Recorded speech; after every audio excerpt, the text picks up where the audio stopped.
ATP is the key energy molecule for all biological organisms.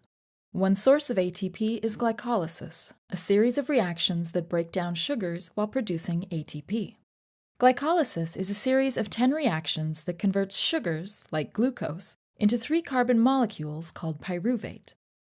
Glycolysis is an important pathway for cells because it produces ATP and other products such as NADH and pyruvate that can be used later to produce more ATP for a cell.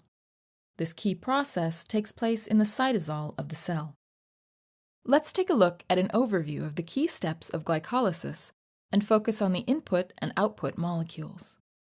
The first 5 steps of glycolysis convert a 6-carbon sugar, glucose, into 2 3-carbon sugars, glyceraldehyde 3-phosphate. To do so, ATP is consumed in the first and third steps.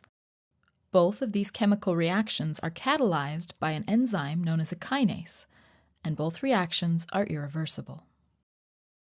The next 5 steps of glycolysis produce energy. 1 ATP is made per glyceraldehyde 3-phosphate in both reactions 7 and 10. This means a total of 4 ATPs are produced in glycolysis. Both of these steps are carried out by a kinase reaction. Note that step 7 is reversible, while step 10 is not.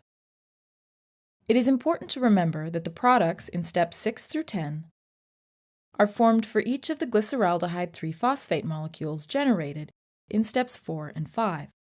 This means that a total of 2 NADH and 4 ATPs are made in glycolysis. Because 2 ATPs were spent in the early steps of the pathway, glycolysis results in a net of 2 ATPs. There is one more key product of glycolysis to consider, called NADH. NADH is formed in the 6th reaction by an enzyme called a dehydrogenase. NADH is an electron carrier with the potential to produce more ATPs through a process called oxidative phosphorylation. Details of that process are shown in a separate animation. As you can see, glycolysis is a process involving multiple enzymatic reactions that break down sugars.